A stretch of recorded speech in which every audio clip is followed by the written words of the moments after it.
All right. Well, first and foremost, how's the hand? How's everything feeling? And where's your update and your progress on how you're recovering? It's feeling good. I had surgery. I guess it would have been Christmas Eve. So I celebrated Christmas morning in New York in the hospital, but I was able to fly back home Christmas night. Spent a little time with family, so took advantage of a little bit of extra family time over the holidays. And then obviously I'm traveling with the team now, so I missed that Dallas trip just because there's not a whole lot even now that we can do for rehab, trying to get the swelling out of it.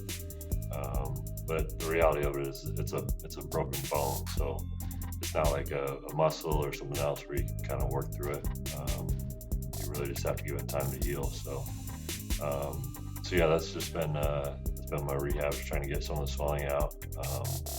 Trying to work kind of my movement.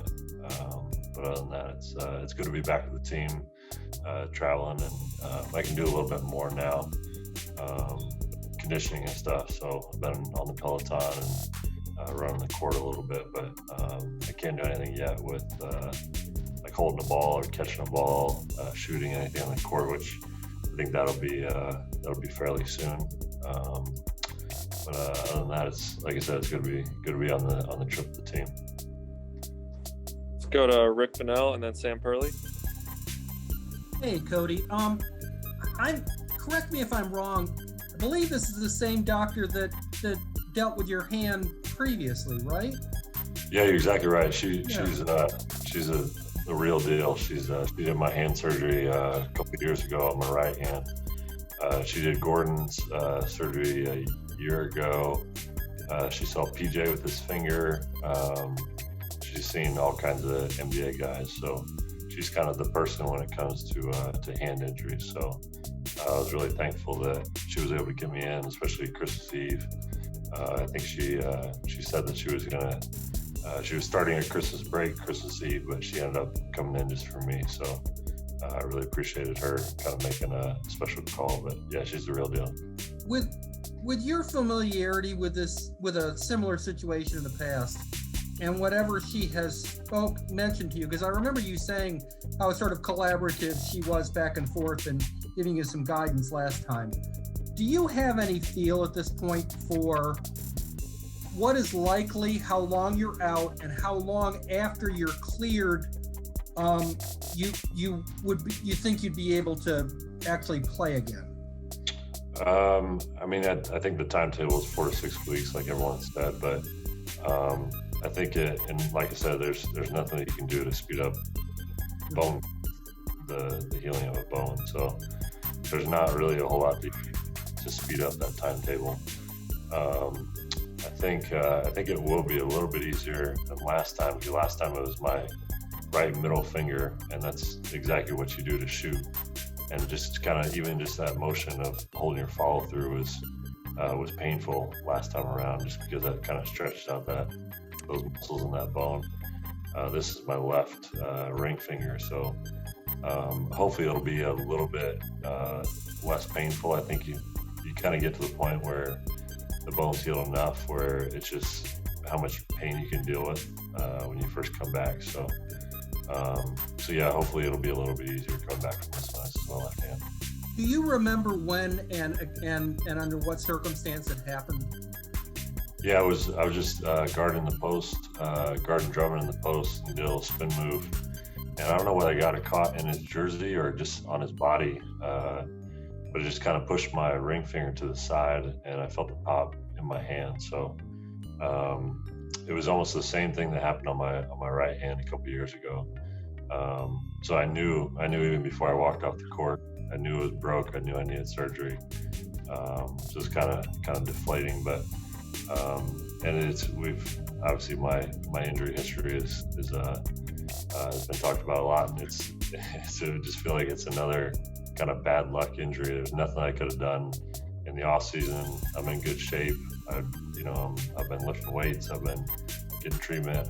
I'm in good shape, but this is just another kind of freak injury. So it seems like it happens once a year or so. But I keep saying that hopefully the worst of it is behind me. Hopefully I can turn the page, but hopefully this is kind of the last bad luck injury that I'll have. Thanks, Cody. Yeah, thanks. Let's go to Sam. Hey, Cody, it's Sam with Hornets.com. What is kind of your take of how the team has stepped up in your absence, particularly in that front court area with Biz and Miles and TJ getting a little bit more reps at the center and forward positions? Yeah, I think Biz has played really well, especially the other night. Playing against Embiid is always a handful. Playing him 2 nights in a row is tough. 2 games in a row. So he's played well. I think overall the team is still trying to figure out everyone's role, kind of different lineups, different who plays well together. So it's the beginning of every season. You're still kind of trying to figure out what works and what doesn't. So there's still a lot of shuffling that'll go on.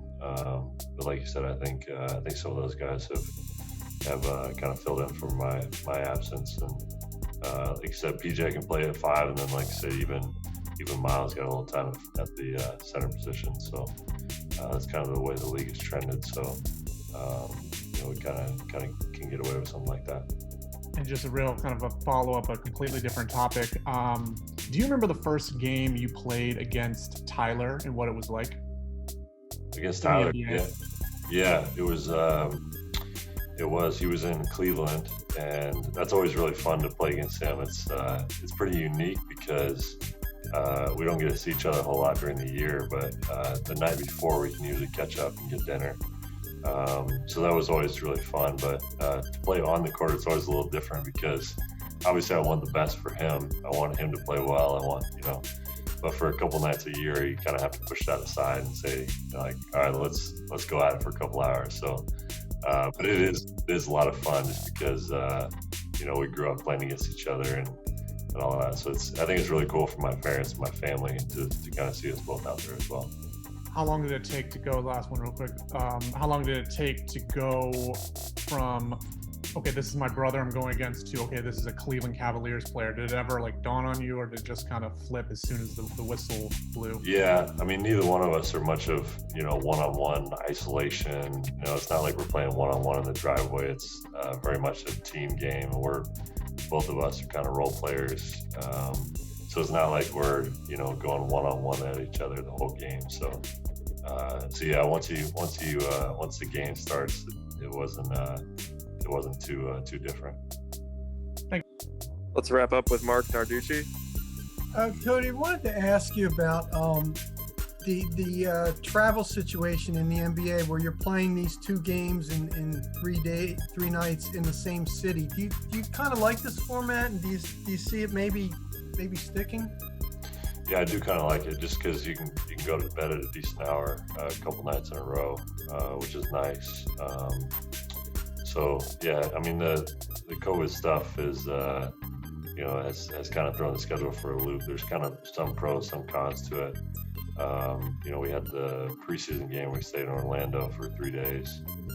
This one we've been in Philly here for a few days. Like I said, good sleep. But we also, on the back-to-backs, we have to test in the mornings, every morning. So it's been some early wake-up calls. Even, we fly to Philly, and I think the COVID test had to be at 8 or 9 in the morning. So you still have to get up early, and then you can go back to bed for a couple hours. So there's kind of some pros and cons to the whole schedule this year. The thing is, do you see it maybe becoming something of the norm, just simply because it is going to cut down your travel? Instead of having to come here twice, you do it all one time. Yeah, I think obviously for the players, more sleep, more rest, but also on the cost side of things, I'm sure save some money on the flights and stuff. So I'm sure there's someone a lot smarter than me to figure out all that. Okay, thank you.